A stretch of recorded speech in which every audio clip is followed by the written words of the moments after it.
తెలంగాణ కాంగ్రెస్ నేతలకు సీఎం రేవంత్ రెడ్డి మరోసారి వార్నింగ్ ఇచ్చారు. పార్టీ గీత దాటితే ఊరుకునేది లేదని హెచ్చరించారు. పలువురు నాయకులను ఉద్దేశించి హెచ్చరించినట్లు తెలుస్తోంది. తనని నమ్ముకున్న వాళ్ళని తాను ఎప్పుడూ మర్చిపోరని సీఎం రేవంత్ రెడ్డి అన్నారు. ఎమ్మెల్యేలు ప్రజల్లోకి వెళ్లాలని, ప్రజల సమస్యలపై పోరాడాలని సూచించారు. పదవులు కావాలంటే నా వెంట పడితే మాత్రం ఊరుకునేది లేదని తేల్చి చెప్పారు. పార్టీలో ఎవరితోనైనా విభేదాలు ఉంటే తన దగ్గరకు రావాలన్నారు. అంతేకాని బహిరంగంగా ఇష్టం వచ్చినట్లు మాట్లాడితే మాత్రం తగ్గేది లేదన్నారు. హైదరాబాద్ లో 14 నెలల్లోనే గతంలో హైటెక్ సిటీ పూర్తి చేసినట్లు సీఎం చంద్రబాబు తెలిపారు. భవిష్యత్తు అంతా ఐటీదేనని అప్పట్లో తల్లిదండ్రులకు పిలుపునిచ్చామని ఆయన అన్నారు.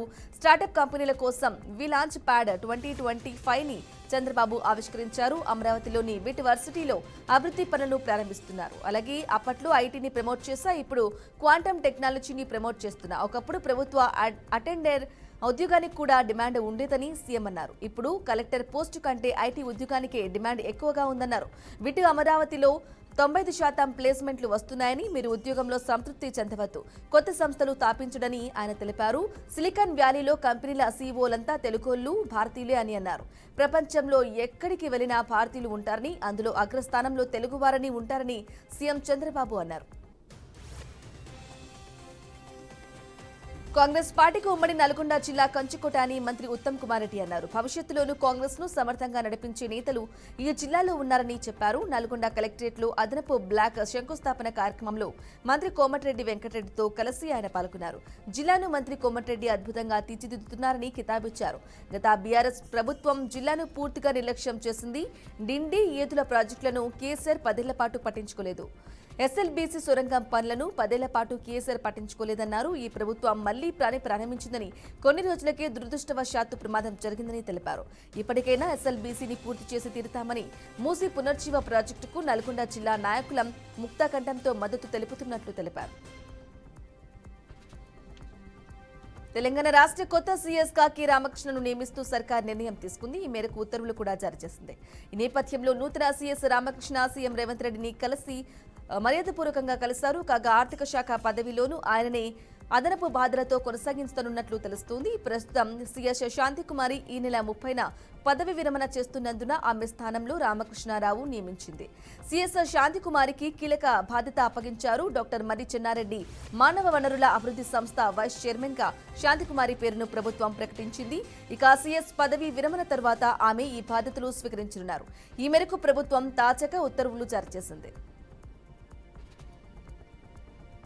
అమరావతి మచిలీపట్నంలో ఫిషింగ్ హార్బర్లో మెరైన్ పోలీస్ స్టేషన్ ఏర్పాటు చేస్తామని హోంమంత్రి వంగలపూడి అనిత అన్నారు. రాష్ట్ర వ్యాప్తంగా 21 మెరైన్ పోలీస్ స్టేషన్లు ఉన్నాయని, ఆ ఒక్క కృష్ణా జిల్లాలోనే 3 మెరైన్ పిఎస్లు ఉన్నాయని తెలిపారు. గత 5 ఏళ్లలో వైసీపీ ప్రభుత్వ నిర్లక్ష్యంతో అడుగడుగునా వైఫల్యాలే ఉన్నాయన్నారు. ఫిషింగ్ హార్బర్లో బోట్లు నడవని పరిస్థితి ఏర్పడిందన్నారు. ప్రకృతి విపత్తులను ఎదుర్కొనేలా రక్షణ చర్యలు చేపడతామన్నారు. మత్స్యకారులకు ఉపాధి అవకాశాలు కల్పిస్తామని వంగలపూడి అనిత అన్నారు. ఏపీలో వైసీపీ ఖాతాల్లోని మేయర్, మున్సిపల్ చైర్మన్ పదవులు అవిశ్వాసాల పర్వం అనంతరం అధికార టీడీపీ కూటమి ఖాతాలో చేరుతున్నాయి.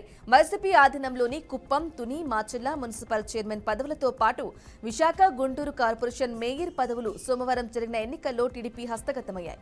ఇక కుప్పం మున్సిపల్ చైర్మన్ గా సెల్వరాజ్ ఎన్నికయ్యారు. తుని మున్సిపల్ చైర్పర్సన్ గా నార్ల భువనసుందరి, వైస్ చైర్మన్ గా ఆచండ సురేష్ ఎన్నికయ్యారు.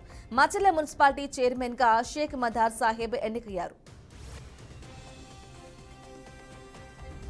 ఏపీ రాజ్యసభ స్థానానికి బీజేపీ అభ్యర్థి ఖరారయ్యారు. రాజ్యసభ అభ్యర్థిగా బీజేపీ నేత పాక వెంకట సత్యనారాయణ పేరును ఎన్డీఏ కూటమి సర్కార్ ఖరారు చేసింది.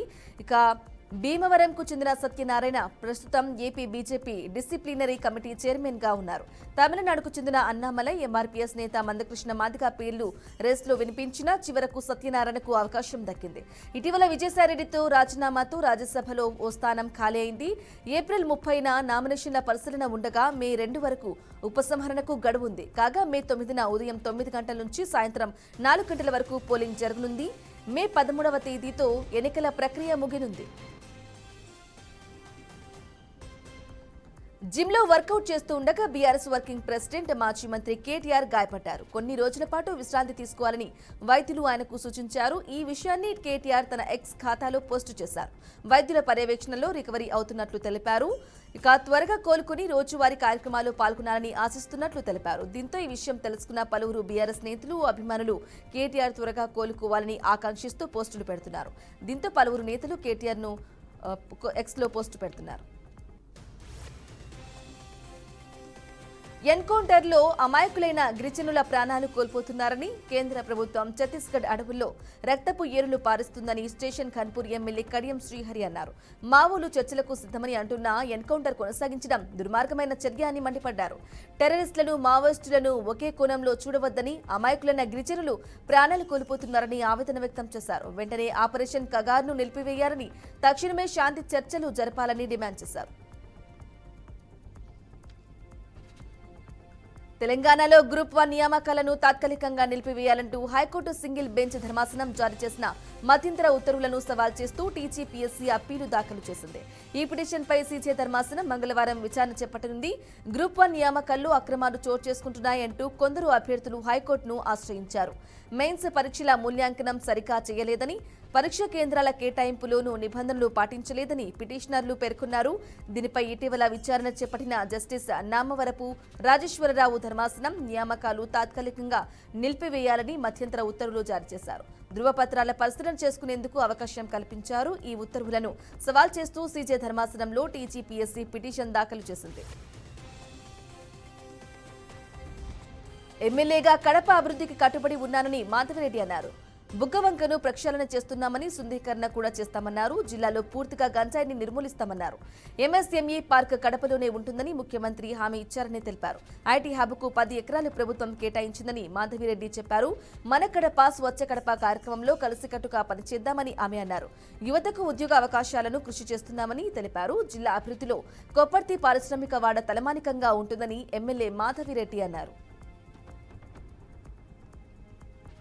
10 బీఆర్ఎస్ పాలన, 15 నెలల కాంగ్రెస్ ప్రభుత్వ పాలనపై చర్చకు మాజీ సీఎం కేసీఆర్ సిద్ధమా? ఎప్పుడు ఎక్కడికి రమ్మన్నా వస్తాం, మాతో చర్చించే దమ్ముందా అని పీసీసీ అధ్యక్షుడు మహేష్ కుమార్ గౌడ్ సవాల్ విసిరారు. కేసీఆర్ హయాంలో రాష్ట్రం అన్ని రంగాల్లో విధ్వంసం పాలైందని, తెలంగాణకు తొలి చివరి విలన్ కేసీఆర్ అని విమర్శించారు. గల్ఫ్ కార్మికులకు నకిలీ పాస్పోర్ట్లు ఇచ్చిన చరిత్ర ఉన్న ఆయనకు గాంధీ కుటుంబం గురించి మాట్లాడే స్థాయి లేదని మండిపడ్డారు. తెలంగాణ రాజకీయాల్లో కేసీఆర్ శకం ముగిసిందని, ఆయనను తెలంగాణ సమాజం ఎప్పటికీ క్షమించదని మహేష్ కుమార్ గౌడ్ అన్నారు.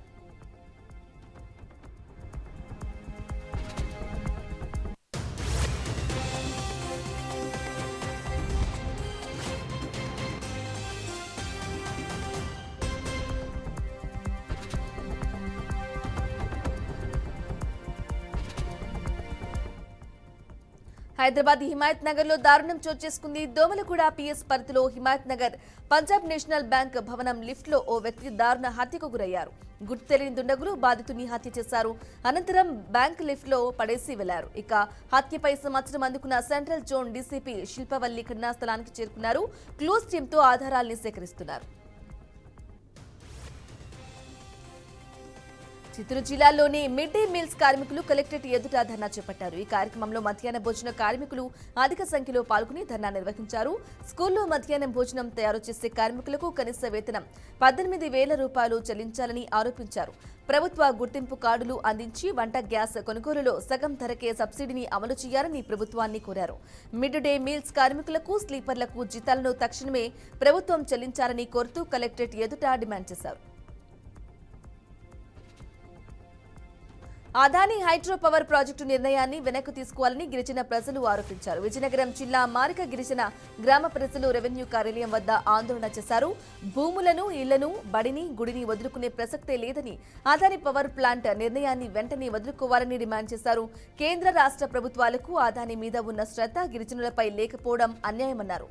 మారిక గిరిజన గ్రామాన్ని అదానీ కంపెనీకి అప్పగించే నిర్ణయం వెనుకకు తీసుకుపోతే జిల్లాలో ఉన్న మొత్తం గిరిజనులు ఏకమై పోరాటం మరింత ఉధృతం చేస్తామని హెచ్చరించారు. నెల్లూరు జిల్లా రావూరు కంచిక వద్ద ఓ వ్యక్తి ఆత్మహత్య ఘటన చోటు చేసుకుంది. అనుమానాస్పద స్థితిలో మృతి చెందిన వ్యక్తిని స్థానికులు గుర్తించారు. స్థానికుల సమాచారం మేరకు ఎస్ఐ నాగార్జునరెడ్డి సంఘటనా స్థలానికి చేరుకుని మృతదేహాన్ని పరిశీలించారు. మృతుడు కోవూరు మండలం చెర్లోపాలెం గ్రామానికి చెందిన కవరిగిరి రవిక పోలీసులు తెలిపారు. పోస్టుమార్టం నిమిత్తం మృతదేహాన్ని స్వగ్రామానికి తరలించారు. ఉచిత బస్సు ప్రయాణంతో ఆటో డ్రైవర్ల కుటుంబాలు రోడ్డున పడ్డాయని బాసరలో ఆటో రథయాత్ర నిర్వహించారు. కాంగ్రెస్ ప్రభుత్వం ఎన్నికల మేనిఫెస్టో ప్రకారం హామీలను అమలు చేసి ఆటో కార్పొరేషన్ ఏర్పాటు చేయాలని కోరారు. బాసర రైల్వే స్టేషన్ నుండి బస్టాండ్ వరకు ఆటో ర్యాలీ చేపట్టారు. మే 27న హైదరాబాద్ లో జరిగే ఆటో కార్మికుల మహాసభను విజయవంతం చేయాలని ఆటో యూనియన్ అధ్యక్షుడు రవికుమార్ పిలుపునిచ్చారు. ఎన్నికల్లో ఇచ్చిన హామీని నిలబెట్టుకోవాలని ఆగ్రహం వ్యక్తం చేశారు.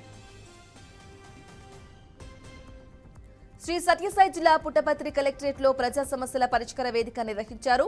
ప్రజా వేదికకు అర్జీలు అందజేసేందుకు వచ్చిన కలెక్టర్ చేతన్ ప్రజలతో కాలం గడిపేశారు. అధికారులు మాత్రం సెల్ ఫోన్లు చూస్తూ ఫోన్లు మాట్లాడుకుంటూ కాలక్షేపం చేశారు. ఓ అధికారి ఎంచక్క కునుకు తీస్తే మరో అధికారి మొబైల్ ఫోన్లో క్యాండీ క్రష్ గేమ్ ఆడుతూ కాలం గడిపేశారు.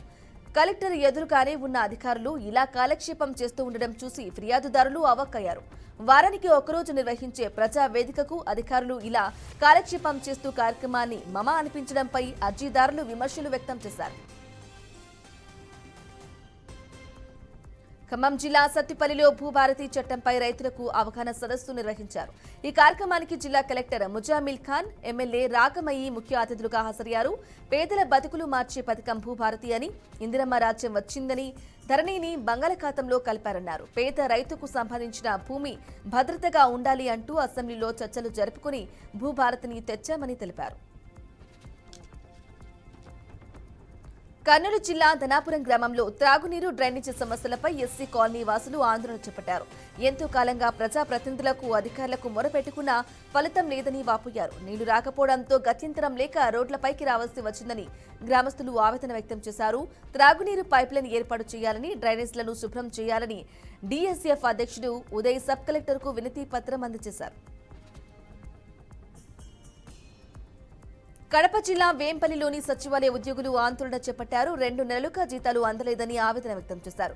ఉద్యోగుల సమస్యలు పరిష్కరించాలని ఎంపీడీఓ కార్యాలయంలో వినతి పత్రం అందజేశారు. గ్రామ పంచాయతీ ఈవో లేని కారణంగా 2 నెలలుగా జీతాలు అందడం లేదని తెలిపారు. 2-3 రోజుల్లో నూతన ఈవో బాధ్యతలు స్వీకరిస్తే జీతాలు వచ్చేటట్లుగా చూస్తామని సానుకూలంగా ఆమె స్పందించారు. సచివాలయ ఉద్యోగుల సమస్యలను వెంటనే ఉన్నతాధికారుల దృష్టికి కూడా తీసుకువెళ్లి సాధ్యమైనంత వరకు పరిష్కరిస్తామని ఎంపీడీఓ కులాయమ్మ తెలిపారు. బీఆర్ఎస్ రజతోత్సవ సభలో కేసీఆర్ చేసిన వ్యాఖ్యలను ఖండిస్తూ కాంగ్రెస్ పార్టీ శ్రేణులు నిరసన చేపట్టారు. సిద్దిపేట జిల్లా అంబేద్కర్ చౌరస్తా వద్ద సోనియా గాంధీ చిత్రపటానికి పాలాభిషేకం చేశారు. కాంగ్రెస్ పార్టీని విమర్శించడం కోసమే రజతోత్సవ సభ నిర్వహించారని గ్రంథాలయ చైర్మన్ లింగమూర్తి ఎద్దేవా చేశారు. సోనియా గాంధీ లేకపోతే 100 కేసీఆర్లు వచ్చినా తెలంగాణ ఏర్పాటు అయ్యేది కాదన్నారు. ప్రాజెక్టు నుండి కిలోమీటర్ల మేర కాలువలు నిర్మించడానికి సమయం పడుతుందని అవగాహన లేకుండా మాట్లాడితే ఎలా అని మండిపడ్డారు.